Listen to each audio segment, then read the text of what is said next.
కీర్తనలు 23వ కీర్తన మొదటి వచనము. యెహోవా నా కాపరి, నాకు లేమి కలగదు. కాబట్టి ప్రభువును నమ్ముకున్న వారికి ఏ కొరత ఉండదు.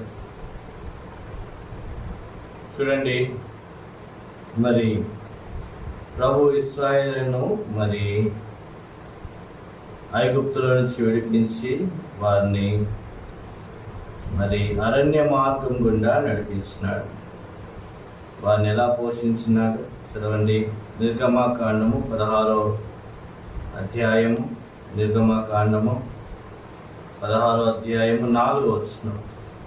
యెహోవా మోషేను చూచి, ఇదిగో నేను ఆకాశం నుండి మీ కొరకు ఆహారమును కురిపించాను, వారు నా ధర్మశాస్త్రం అనుసరించి నడుతురో లేదో అని నేను వారిని పరీక్షించినట్లు ఈ ప్రజలు వెళ్ళి ఏనాటి బత్తెమో ఆనాడే కూర్చుకునేవారు. కాబట్టి ప్రజలు అరణ్యంలో ఉన్నారు. అరణ్యంలో పోషించడము మరి కష్టమైనటువంటి పరిస్థితి. కాబట్టి ఈ అరణ్యం అనేటువంటిది దేని జ్ఞాపకం చేస్తుందంటే మరి ముందుకు కొనసాగలేనటువంటి పరిస్థితిని జ్ఞాపకం చేస్తుంది. దారి అనేది కనబడదు. ఈ అరణ్యంలో మరి ఇశ్రాయేలును దేవుడు పోషించినాడు. ఎలా పోషించినాడు? మన్నాతో పోషించినాడు. నిర్గమకాండము 16వ అధ్యాయము 15వ వచనం. ఇశ్రాయేలు దాన్ని చూసినప్పుడు అది ఏమైనా తెలియక ఇదేమైనా ఒకరితో ఒకరు చెప్పుకొని. కాబట్టి అది ఏమంట కింద రాయబడింది హెబ్రీ భాషలో మన్నా. కింద రెండు వేసి ఫుట్ నోట్లో ఏమని రాయబడింది? మన్నా. ఈ మన్నా దేవదూతలు తినేటువంటి ఆహారం. ప్రభు ఈ యొక్క మన్నాను మరి ఇశ్రాయేలుకి ఇచ్చి ఆయన వారిని పోషించినాడు. 31వ వచనం, నిర్గమకాండం 16వ అధ్యాయము 31వ వచనం. ఇశ్రాయేలు దానికి మన్నాను పేరు పెట్టింది. అది తెల్లని కోతి మెరిగించవలె ఉండెను. దాని రుచి తేనెతో కలిపిన అపూపము వలె ఉండెను. కాబట్టి మరి అది కొత్తిమీర గింజ వలె ఉన్నది. కాబట్టి ప్రభు ఇశ్రాయేలును మన్నాతో పోషించినాడు. కాబట్టి దేవుడు పోషించుటకు సమర్థుడు. ఇది జ్ఞాపకం చేసుకోవాలి. దేవుడు ఏంటంటే పోషించుటకు సమర్థుడు. నిర్గమకాండము 16వ అధ్యాయము 13వ వచనం. కాగా సాయంకాలమున పూరేడులు వచ్చి వారి పాలెమును కప్పెను. ఉదయంన మంచు వారి పాలెము చుట్టూ పడి ఉండెను. కాబట్టి మరి మన్నాయే కాదు, మరి అక్కడ ప్రభు పూరేడులు ఇచ్చినాడు. ఇంకా ప్రభు వారికి మరి మాంసమును కూడా ఆయన ఇచ్చినాడు. కాబట్టి ప్రభు వారిని పోషిస్తూ వచ్చినాడు. కాబట్టి పాలెము మొత్తము మరి కప్పినదిగా ఉంది. కాబట్టి ఉదయమున మంచు వారి పాలెము చుట్టూ పడి ఉండెను. ఆ పడిన ఆ మంచు ఇరిగిపోయిన తర్వాత నురుగు మంచు వలె సన్నని కణములు అరణ్యపు భూమి మీద కనబడెను. కాబట్టి అరణ్యపు భూమి మీద ఆకాశం నుండి మరి ఆహారము దేవుడు పంపించినాడు. అంతేకాదు మరి ఆ అరణ్యంలో ప్రభువు మరి ఏం చేస్తున్నాడు? నిర్గమకాండము 15వ అధ్యాయము 23వ వచనం. నిర్గమకాండం 15వ అధ్యాయము 23వ వచనం. మారా నీళ్లు చేదైనవి గనుక వారు ఆ నీళ్లు త్రాగలేకపోయి, అందువలన దానికి మారా అని పేరు కలిగెను. ప్రజలు మేమేమి త్రాగుదామని మోషే మీద సనుక్కెను. 25వ వచనం. అతడు యెహోవాకు మొరపెట్టెను. అంతటా యెహోవా అతనికి ఒక చెట్టును చూపెను. అది ఆ నీళ్ళలో వేసిన తర్వాత నీళ్లు మధురంలో ఆయను. కాబట్టి అక్కడ చేదైన నీళ్లు ఉన్నాయి. చేదైన నీటిని ప్రభు అరణ్యంలో మరి మధురంగా మార్చినాడు. ప్రభువు చేదు నీటిని మధురంగా మార్చినాడు. వారు తినడానికి ప్రభు ఆహారం ఇచ్చినాడు. తర్వాత మరి అక్కడ చేదు నీళ్ళు ఉన్నాయి. కాబట్టి నిజంగా అరణ్యానికి వెళ్తే అక్కడ ఎన్నో మరి కెమికల్స్తో కూడినటువంటి, అంటే కెమికల్ అంటే మరి కొన్ని పదార్థాల మిశ్రితము కలిగినటువంటి నీరు ఉంటాయి. శుద్ధమైనటువంటి జలము ఉండదు. అక్కడ మారా ఉంది, చేదైన నీళ్ళు ఉన్నాయి. మరి ఆ చేదైన నీటిని ప్రభు ఏం చేస్తున్నాడు? మధురముగా మార్చినాడు. తర్వాత నిర్గమకాండము 17వ అధ్యాయము 6వ వచనం. నిర్గమకాండం 17వ అధ్యాయము 6వ వచనం. ఇది అక్కడ హోరేబులోని బండ మీద నేను నీకు ఎదురుగా నిలిచెదను. నీవు ఆ బండను కొట్టగా ప్రజలు త్రాగుటకు దాంట్లో నుండి నీళ్లు బయలుదేరని మోషేతో సెలవేగా మోషే ఇశ్రాయేలు పెద్దల కన్నుల ఎదుట అట్లు చేశాను. కాబట్టి మరి చూడండి, ప్రభు మరి బండ నుంచి నీళ్లు తీసుకొని వచ్చినాడు. రాయి నుంచి నీళ్లు పుట్టించినాడు. వారికి లేమి లేదు. ఏమి లేదంట ఇశ్రాయేలుకు? లేమి లేదు. ఆహారం అంటే ఆకాశం నుంచి కురిపించినాడు. తర్వాత రెండవది మరి వాళ్ళకు నీరు చేదైన నీళ్ళు అక్కడ ఉంటే మరి నీటిని మధురంగా మార్చినాడు. మూడవది రాయి నుండి నీళ్లను మరి పుట్టించినాడు. రాయి నుంచి నీళ్ళు వచ్చినాయి. తర్వాత సంఖ్యాకాండము 20వ అధ్యాయము 8-9 వచనాలు. సంఖ్యాకాండము 20వ అధ్యాయము 8-9 వచనాలు.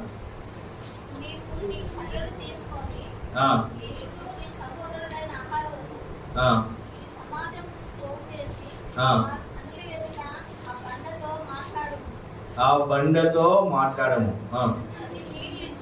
అది నీళ్ళు ఇచ్చును. కాబట్టి బండతో మాట్లాడినప్పుడు బండ నుంచి ఏమొచ్చినాయంట? నీళ్ళు వచ్చినాయి.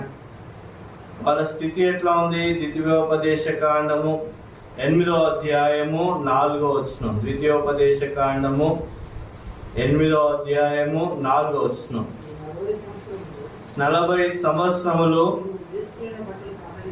40 సంవత్సరాలు వేసుకున్న బట్టలు పాతగిల్లలేదంట. ఈ 40 సంవత్సరంలో నీవు వేసుకున్న బట్టలు పాతగిల్లలేదు, నీ కాలు వాయలేదు. కాబట్టి చూడండి, అరణ్యంలో ఎవరు కూడా బట్టలు ఇవ్వరు. కాబట్టి అక్కడ మరి ప్రభు 40 సంవత్సరాలు వాళ్ళ బట్టలు పాతగిల్ల నీయలేదు. అంతేకాదు ద్వితీయోపదేశ కాండము 29వ అధ్యాయము 5వ వచనం. ద్వితీయోపదేశ కాండము 29వ అధ్యాయము 5వ వచనం. 40 సంవత్సరంలో నేను మిమ్మును అరణ్యములో నడిపితిని. మీ బట్టలు మీ ఒంటి మీద పాతగిలిపోలేదు, మీ చెప్పులు మీ కాళ్ళను పాతగిలిపోలేదు. కాబట్టి 40 సంవత్సరాలు నడిపించినాడు, బట్టలు పాతగిలిపోలేదు. మరి మీ కాళ్ళను పాతగిలిపోలేదు, మీ చెప్పులు మీ కాళ్ళను పాతగిలిపోలేదు. అంటే సత్తువ తక్కువ కాలేదు 40 సంవత్సరాలు. ఇది ప్రభు యొక్క నడిపింపు. ప్రభు మన పక్షాన ఉంటే ప్రభు నడిపిస్తాడు. ఆహారం ఇచ్చినాడు, మరి పానీయాన్ని ఇచ్చినాడు, నీటిని ఇచ్చినాడు. మూడవది మరి వారికి బట్టలు, నూతన వస్త్రాలు ఇవ్వలేదు, కానీ ఉన్నటువంటి వస్త్రాలను పాతగిల్లి పోలేదు. వాళ్ళ చెప్పులు కూడా మరి పాతగిల్లి పోలేదు. సత్తువు ఇచ్చినాడు. ఎక్కడ? అరణ్యంలో. ఎన్ని సంవత్సరాలు? 40 సంవత్సరాలు. కాబట్టి దేవుని నమ్ముకుంటే ఏ కొరత ఉండదు. ఎందుకు ఈ మాట చెప్తున్నానంటే, దేవుని నమ్ముకుంటే ఏ కొరత ఉండదు. రెండవ విషయం చూడండి, దానియేలు గ్రంథం 1వ అధ్యాయము 8వ వచనం. దానియేలు గ్రంథం 1వ అధ్యాయము 8వ వచనం. రాజు భుజించు భోజనమును పానము చేయు ద్రాక్షారసము పుచ్చుకొని వారు ఏమనుకున్నారంట? అపవిత్ర పరచుకోకూడదు. కాబట్టి మరి వీళ్ళు అపవిత్ర పరచుకోవద్దు అని అనుకున్నారంట. కాబట్టి మరి రాజు భోజనంలో మరి రక్తము కలిసి ఉందంట. మాంసంలో మరి రక్తాన్ని కలిపి మరి వాళ్ళు వండుతారంట టేస్ట్ బాగుండడానికి. మరి రక్తంలో ప్రాణం ఉంటుంది. ఆ కల్దీలు మరి మాంసం వండేటప్పుడు కట్ చేసినటువంటి రక్తాన్ని అందులోనే పోస్తారు. దాన్ని బట్టి మరి వంట రుచికరంగా ఉంటుందని మరి వాళ్ళు ఏం చేస్తారు, అలా భోజనము వడ్డి పెడతారు. దానియేలు, షడ్రకు, మేషకు, అబేద్నెగోలు వాళ్ళు అపవిత్రపరచుకోవడానికి ఇష్టపడలేదు.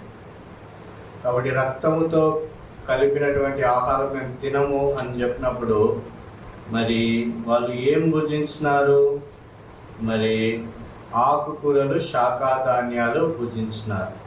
15వ వచనం, దానియేలు గ్రంథం 1వ అధ్యాయము 15వ వచనం. 10 దినములైన పిమ్మట వారి ముఖములు రాజు భోజనం భుజించు బాలురందరి ముఖముల కంటే సౌందర్యంగాను కలగాను కనబడతాయి. కాబట్టి నిజంగా మీరు దేవుని వాక్యాన్ని వినండి శ్రద్ధతోటి. దినదినము మీ ముఖము ఎట్లా కనబడుతుంది? సౌందర్యంతో, కళతో కనబడుతుంది. డైలీ దేవుని వాక్యాన్ని చదవండి. అది పరలోకపు ఆహారం. అప్పుడు మీ ముఖం ఎట్లా కనబడుతుంది? సౌందర్యంతో, కళగా కనబడుతుంది. మీరు ఇంట్లో పడుకోవడము, మరి మందిరంలోకి వచ్చి పడుకుంటే మీ ముఖంలో ఏం పోతుంది? తేజస్సు అనేది పోతుంది, కళ అనేది పోతుంది. కాబట్టి దేవుని మందిరంలో దేవుని వాక్యము పరలోకపు మన్నా. ఈ పరలోకపు మన్నా తిన్న వాళ్ళ స్థితి ఎట్లా ఉంది?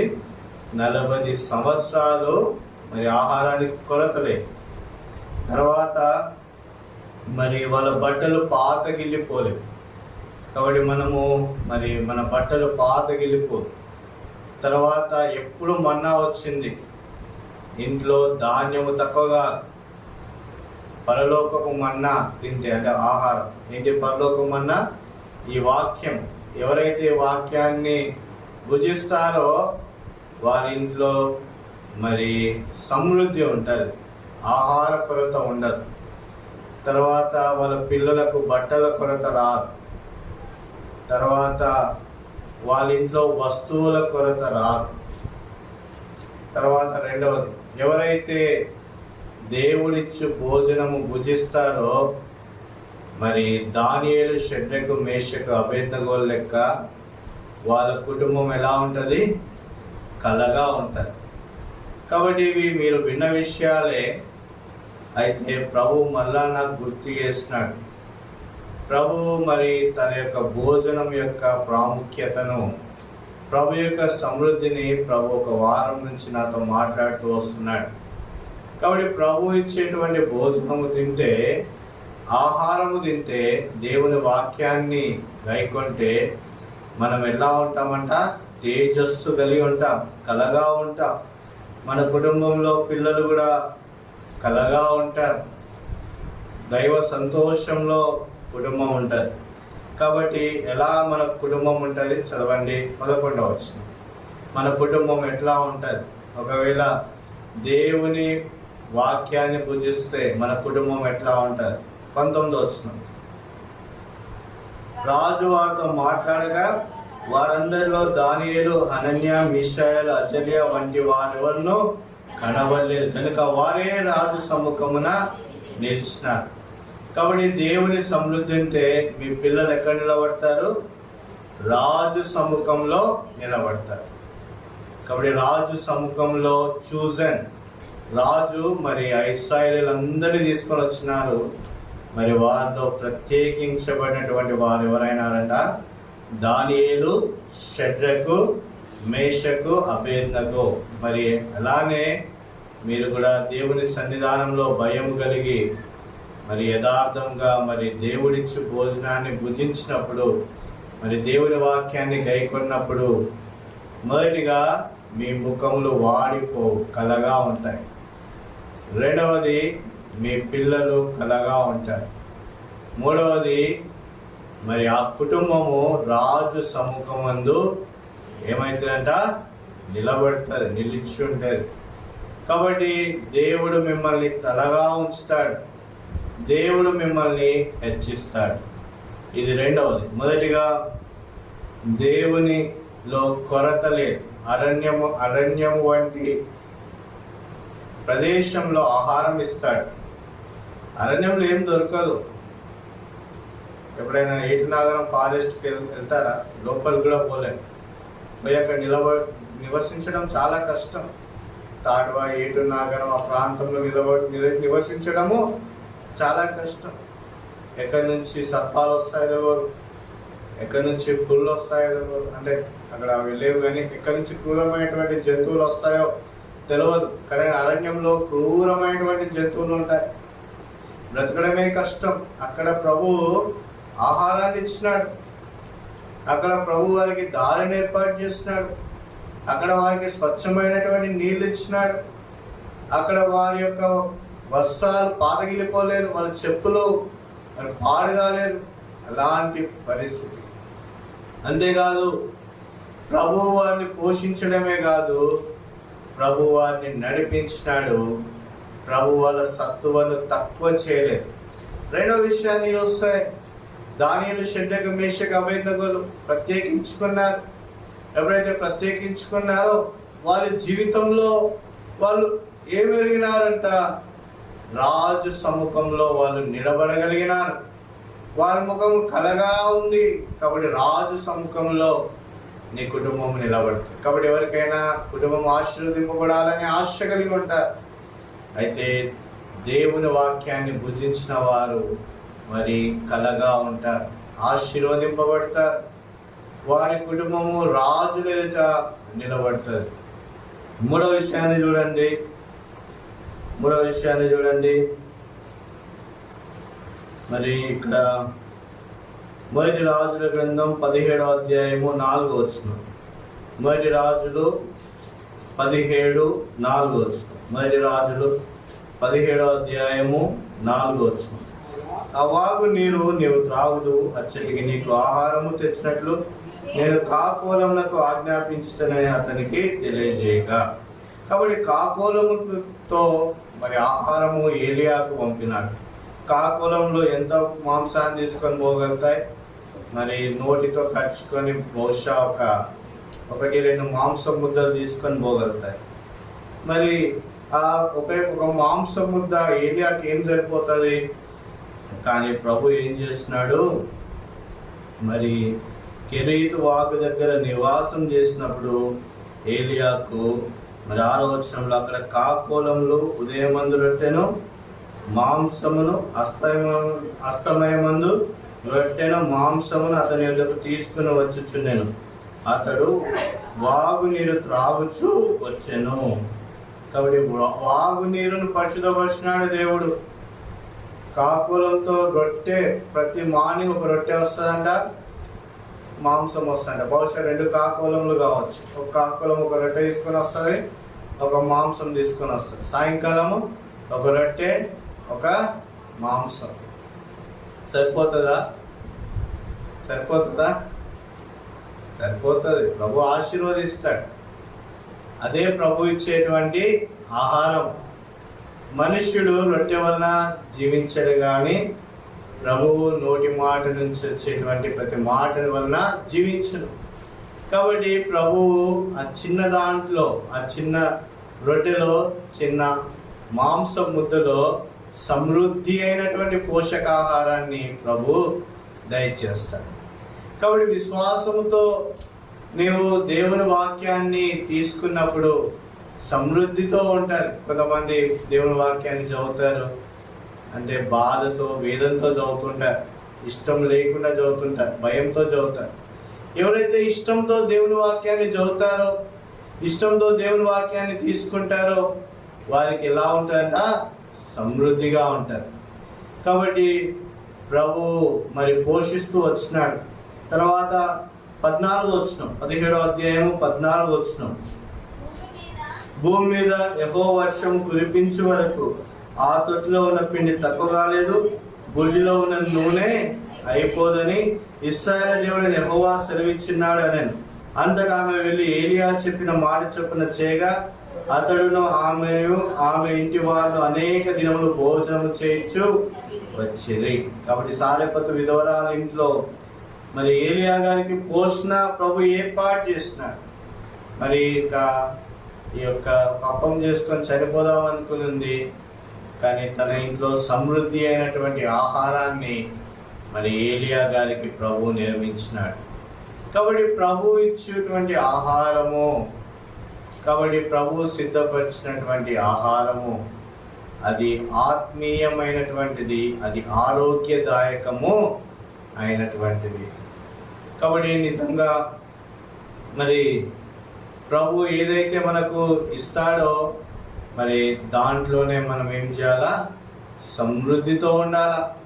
ప్రభు మనకు ఏదైతే మరి అనుగ్రహిస్తాడో దాంట్లోనే మనం నిలబడాలా. నిలబడితే ప్రభు ఆశీర్వదించేటువంటి దేవుడుగా ఉన్నాడు. అంతేకాదు ఆహారమేనా, ఇంకా ప్రభు ఏం చేస్తాడు? సామెతల గ్రంథం 16వ అధ్యాయము 7వ వచనం, సామెతలు 16:7, సామెతలు 16వ అధ్యాయము, ఒకని ప్రవర్తన యెహోవాకు ప్రీతికరమైనప్పుడు ఆయన వారి శత్రువులను సహా మిత్రులుగా చేస్తాడట. కాబట్టి మన ప్రవర్తన ఎవరికి ప్రీతికరంగా ఉండాలా? యెహోవాకు ప్రీతికరంగా ఉండాలి. కాబట్టి లోకానికి మరి ప్రీతికరంగా ఉండుట కాదు, మన ప్రవర్తన యెహోవాకి ఇష్టమైనదిగా ఉండాలి. మన ప్రవర్తన యెహోవాకి ఇష్టమైనదిగా ఉంటే వాళ్ళ యొక్క శత్రువులను ఏం చేస్తాడంటే దేవుడు మిత్రులుగా చేస్తాడు. ఇది రెండవది. మూడవది చూడండి, లూకా సువార్త 16వ అధ్యాయం, లూక్ గాస్పెల్ చాప్టర్ 16, లూకా సువార్త 16వ అధ్యాయము మొదటి 10 వచనాలు. లూకా సువార్త 16వ అధ్యాయము మొదటి 10 వచనాలు మార్చి చదువుకుంటాం. మరియు ఆయన శిష్యులతో ఇట్లైన ఒక ధనవంతుని యొద్ద ఒక గృహ నిర్వాహకుడుండెను. వాడు అతని ఆస్తిని పాడు చేయించున్నాడని అతని యొద్ద వాని మీద నేరం మోపగా అతడు వారిని పిలిపించి, గురించి నేను విధించిన మాట ఏమిటి? నీ గృహ నిర్వాహకత్వం నీకు అప్పగించు, నీవు ఇక మీద గృహ నిర్వాహకుడు ఎందరు వల్ల వానితో చెప్పాడు. ఆ గృహ నిర్వాహకుడు తనలో తాను, నా యజమానుడు ఈ గృహ నిర్వాహకత్వం పనిలో నుండి నన్ను తీసివేయను గనుక నేను ఏమి చేస్తున్నా? రవ్వలేను, భిక్షమెత్త సిగ్గుపడుచున్నాను. నన్ను ఈ గృహ నిర్వాహకత్వం పని నుండి తొలగించినప్పుడు వారు నన్ను తమ ఇళ్లలోనికి చేర్చుకున్నట్లు ఏమి చేయవల్లో నాకు తెలియననుకొని తన యజమానుడు రుణస్తుల్లో ఒకరిని పిలిపించి, నీవు నా యజమానికి ఎంత వచ్చినావని మొదటి వాడిని అడిగాను. వాడు 100 మణుగుల నూనె అని చెప్పగా, నీవు నీ చీటి తీసుకొని త్వరగా కూర్చుండి 10 మణుగులని వ్రాసుకోమని వాడితో చెప్పాడు. తర్వాత వాడు, నీవు ఎంత వచ్చిన్నావని మరి ఒకరిని అడగగా, వాడు 100 తులముల గోధుమలని చెప్పినప్పుడు వానితో, నీవు నీ చీటి తీసుకొని 80 తులములని వ్రాసుకుని చెప్పాను.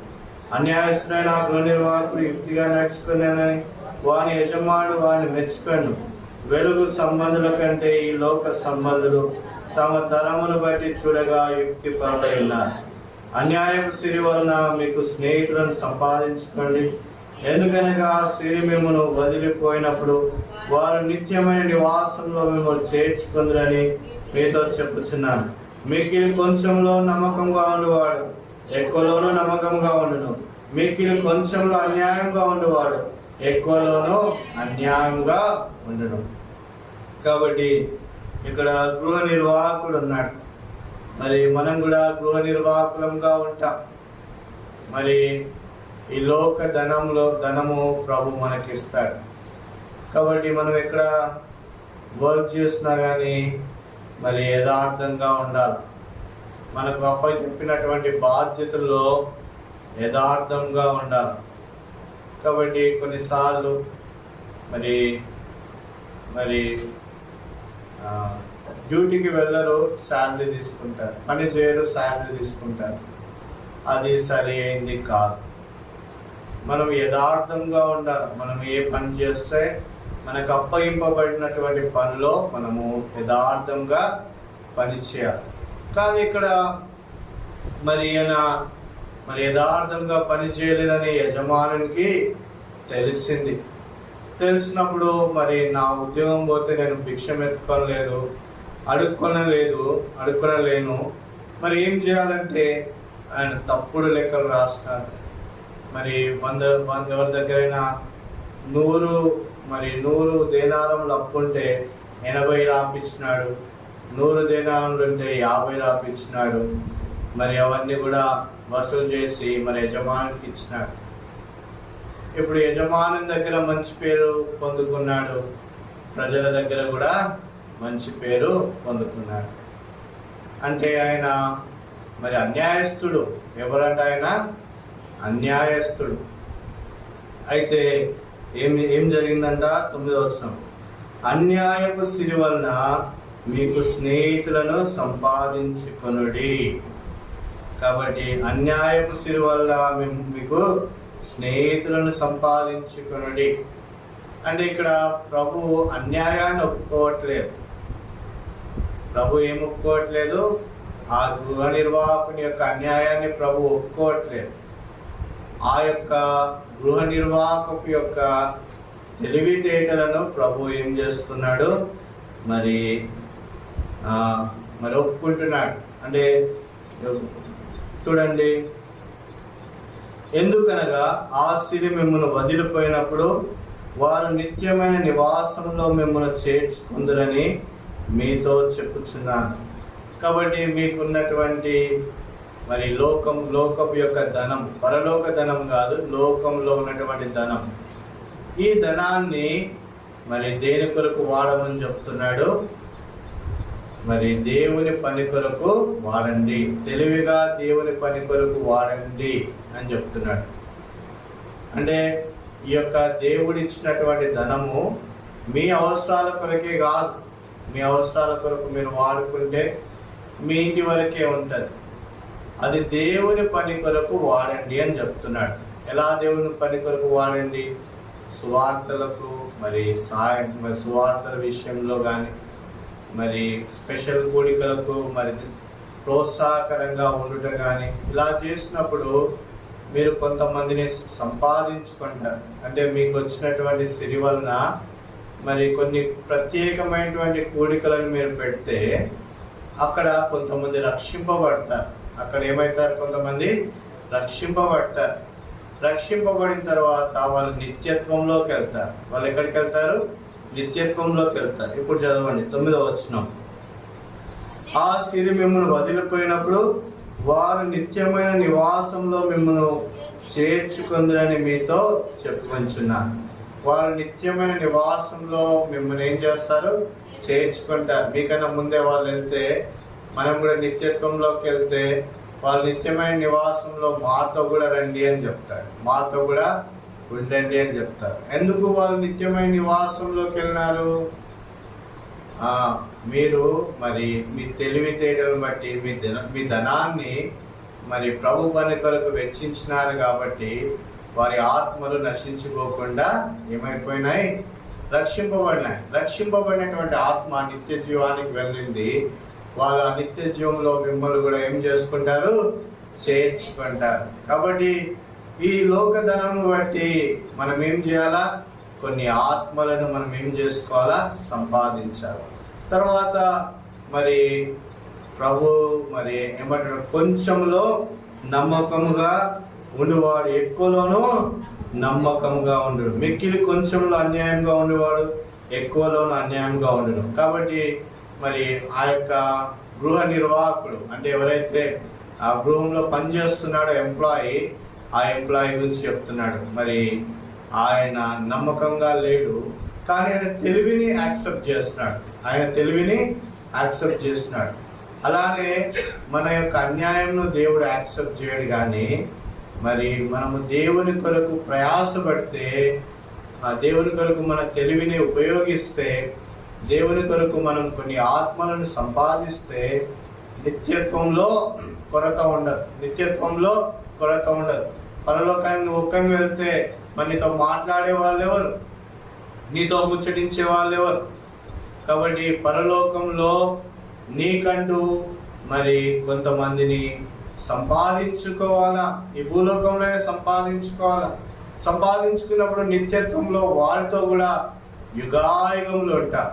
కాబట్టి దేవునిలో ఉన్న వారికి యెహోవా నా కాపరి, నాకు లేమి కలగదు. కాబట్టి నీ ధనమును బట్టి నీకు లేమి ఉండకూడదు. పరలోకంలో ఈ ధనాన్ని ప్రభు కొరకు వెచ్చించాలి అనేటువంటిది ఈ యొక్క లూకా సువార్త 16వ అధ్యాయము మొదటి 10 వచనాలు మనతో మాట్లాడుతున్నాయి. మొదటి విషయం చెప్పండి, మరి ముగిస్తున్నాను. మొదటి విషయము, మరి ప్రభువు మరి ఇశ్రాయేలు ప్రజలకు అరణ్యంలో లేమి లేదు. సమృద్ధి ఉంది, మన్నా ఉంది, మాంసం ఉంది. తర్వాత మరి పగట్లో మేఘస్తంభము, రాత్రులు అగ్నిస్తంభం ఉంది. తర్వాత జంతువుల నుంచి కాపాడినాడు, మధురమైన నీళ్ళు ఇచ్చినాడు, కాపాడినాడు. బండ నుంచి నీళ్ళు ఇచ్చినాడు, బండను కొట్టి నీళ్ళు ఇచ్చినాడు, బండతో మాట్లాడి నీళ్ళు ఇచ్చినాడు, మరి పరమకారాన్ని చేర్చినాడు.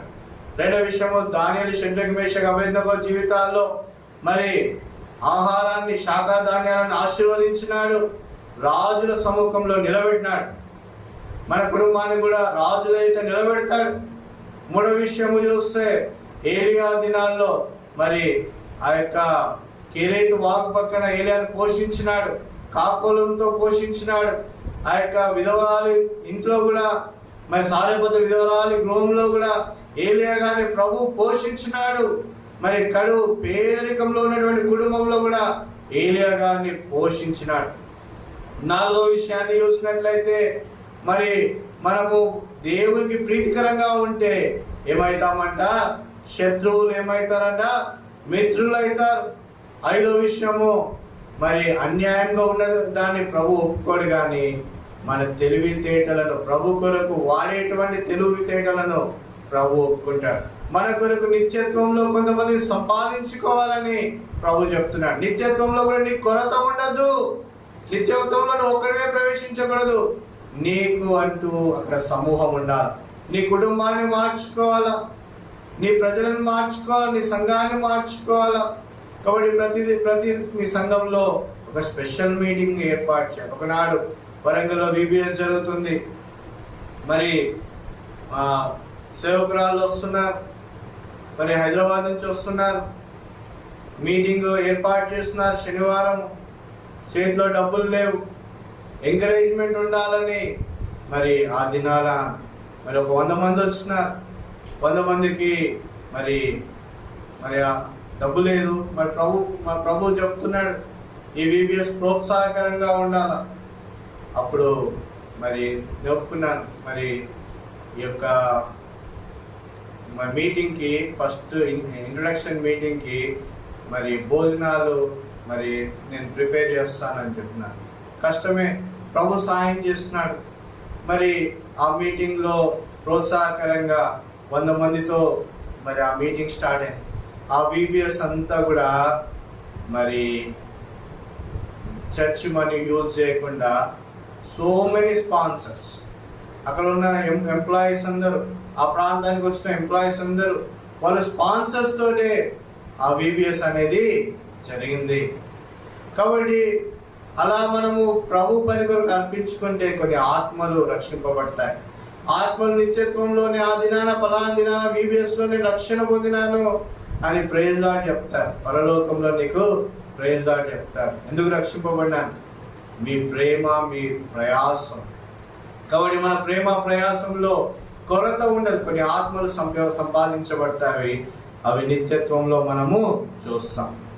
తర్వాత 1 కొరింథీయులకు రాసిన పత్రిక 4వ అధ్యాయం 2వ వచనంలో గృహ నిర్వాహకంలో నమ్మకంగా ఉండాల. రోమీయులకు రాసిన పత్రిక 14వ అధ్యాయము 12వ వచనంలో ప్రభువుకు మనం ఏం చేయాలంట? లెక్క అప్పచెప్పాల. చివరిగా యాకోబు పత్రిక 1వ అధ్యాయము 17వ వచనం, చివరిగా యాకోబు 1వ అధ్యాయము 17వ వచనం. యాకోబు పత్రిక 1వ అధ్యాయము 17వ వచనం. శ్రేష్టమైన ప్రతి ఈవియు సంపూర్ణమైన ప్రతి వరమును పర సంబంధమైనదై జ్యోతిర్మయుడకు తండ్రి యొద్ద నుండి వచ్చును. కాబట్టి ప్రభు మరి ప్రతి వరము మనకిస్తాడు. మనకిచ్చేటువంటి వరాలు పరలోకంలో నుండి వస్తాయి. కాబట్టి పాటలు పాడేటువంటి వరం, ప్రవచించేటువంటి వరం, సువార్త చెప్పేటువంటి వరం, దేవుని మందిరంలో పనిచేసేటువంటి వరం, వాయిద్యాలు వాయించేటువంటి వరం, దేన్ని కూడా తక్కువ చేయకూడదు. కాబట్టి ప్రభు మందిరంలో మరి ఇక్కడ వాయిద్యాలు రావాలి అంటే నేర్చుకోవాలా. ప్రభు వరాన్ని ఇస్తాడు, మరి వాయించాల. అప్పుడు సంఘము ఆత్మీయంగా బలపరచబడతారు. కాబట్టి మరి పరకాల్లో హెబ్రోన్లోకి వెళ్తే అక్కడ ప్రజలున్నారు, యవనస్తులున్నారు, వాయిద్యాలు వాయిస్తున్నారు. మరి అక్కడ స్త్రీలు ఉన్నారు, గాన ప్రతిగానములు చేస్తారు. అక్కడ మరి పరిచారకులు ఉన్నారు, మరి అక్కడ మరి పాటలు పాడేటువంటి గాయకులు ఉన్నారు. కాబట్టి ఈ యొక్క ప్రభు ఇచ్చేటువంటి వరం ఏంటిదంట? ప్రతి వరము పర సంబంధమై జ్యోతిర్మయుడకు తండ్రి యొద్ద నుండి వచ్చును. కాబట్టి మరి ప్రభు దగ్గర నుంచి వచ్చేటువంటి వాటిని మనం ఏం చేయాలా? మరి ఉపయోగించుకోవాలి. కాబట్టి ఉపయోగించినప్పుడు ప్రభు మనల్ని ఆశీర్వదిస్తారు. చివరి మాట ఫిలిప్పీలకు రాసిన పత్రిక 4వ అధ్యాయము 19వ వచనం. ఫిలిప్పీ 4:19. ఫిలిప్పీ 4వ అధ్యాయము 19వ వచనం. తన ఐశ్వర్యము చొప్పున క్రీస్తు యేసునందు మహిమలో మీ ప్రతి అవసరమును తీర్చు. కాబట్టి మన సంఘము, మన వ్యక్తిగత అవసరము, కుటుంబ అవసరము, సంఘం యొక్క అవసరము ప్రభు తీరుస్తాడు. కీర్తనలు 112వ కీర్తన 9వ వచనం. 112వ కీర్తన 9వ వచనం. 112:9. వాడు దాతృత్వం కలిగి బీదలకు ఇచ్చును, వాని నీతి నిత్యము నిలుచును, వాని కొమ్ము ఘనత నుండి హెచ్చింపబడును. కాబట్టి వాడి దాతృత్వము కలిగి బీదలకు ఇచ్చే వారంగా ఉండాలి. వాని నీతి నిత్యము నిలిచేదిగా ఉండాలి. చివరి మాట మరి వాని కొమ్ము ఘనత నుండి హెచ్చింపబడు. కాబట్టి మరి సంఘంలో ఉన్నటువంటి ప్రతి వారు కొమ్ము ఘనత నుండి హెచ్చింపబడాలి. ప్రతి వారు కూడా ఆశీర్వదింపబడాలి. ఎప్పుడైతే సంఘంలో ఉన్న ప్రతి మనిషి వారి యొక్క కొమ్ము హెచ్చింపబడినప్పుడు సంఘం ఆశీర్వాదంలోకి వస్తారు, కుటుంబం ఆశీర్వాదంలోకి వస్తారు. కాబట్టి ప్రభు మన దగ్గర కోరుకున్నది ఏంటంటే మీ కొమ్ము హెచ్చింపబడాలా, మీ కుటుంబం హెచ్చింపబడాలా, మీ సంఘం హెచ్చింపబడాలా, మీ ప్రాంతం హెచ్చింపబడాలా. హెచ్చింపబడాలంటే ఏం చేయాలా? యెహోవా నా కాపరి, నాకు లేమి కలుగదు.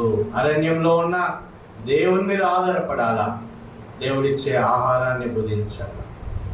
దేవుడి మీద ఆధారపడితే నీళ్లు తక్కువ కాదు, ఆహారం తక్కువ కాదు, వస్త్రము తక్కువ కాదు, మరి ఇంట్లో సమృద్ధితో ఉంటుంది. రెండవది దేవుని కొరకు మరి పాపపు యొక్క ఆహారాన్ని తీసుకోకూడదు, పరిశుద్ధమైన ఆహారం తీసుకోవాలా. కాబట్టి లోకంలో వచ్చేటువంటి ఏ పాపకు ఇష్టమైనటువంటి ఆహారం తీసుకోకూడదు, అన్యాయం స్థిర తీసుకోకూడదు. కష్టపడి ఆ యొక్క ధనంలో, ప్రభు ఇచ్చేటువంటి ధనంలో భోజనం చేయాలి. కుటుంబం కలగా ఉంటుంది, వ్యక్తిగత జీవితం కలగా ఉంటుంది, సంఘము కలగా ఉంటుంది. మూడవ విషయం మరి ఏలియా జీవితం. ఏలియా మరి ఎడారిలో ఉన్నాడు, వాగు పక్కన ఉన్నాడు, కాకోలంతో మరి ఆయన పోషణ ప్రభు చూసుకున్నాడు. బీద విధవరాలు చనిపోదామనుకుంది, క్షామంలో ఉంది. మరి ప్రభు ఆ బీద విధవరాలు ఇంట్లో ఏలియాను పోషించినాడు. నాలుగోది మన యొక్క జీవితము ప్రభువుకు ప్రీతికరంగా ఉండాలి. కొన్నిసార్లు మన జీవితం ప్రజలకు ప్రీతికరంగా ఉండకపోవచ్చు, కానీ ప్రభువుకు ప్రీతికరంగా ఉండాలి. ఎప్పుడైతే ప్రభువుకు ప్రీతికరంగా ఉంటే ప్రభు మన శత్రువుని మిత్రుడిగా చేస్తాడు. 5వ విషయము, మరి మనకు ఈ లోకంలో ప్రభు ఇచ్చినటువంటి ధనాన్ని బట్టి పరలోకంలో కొన్ని ఆత్మలను ఏం చేసుకోవాలా? సంపాదించుకోవాలి. నిత్యత్వానికి వెళ్తే నిన్ను బట్టి నేను రక్షింపబడినాను, నీ ప్రయాసం బట్టి రక్షింపబడినాను, నీ దాతృత్వాన్ని బట్టి రక్షింపబడినానని కొన్ని ఆత్మలు అక్కడ సాక్ష్యం ఇవ్వాలా. చివరిగా నీ కుటుంబం యొక్క కొమ్ము ఏం చేయబడాలా? హెచ్చించబడాలి.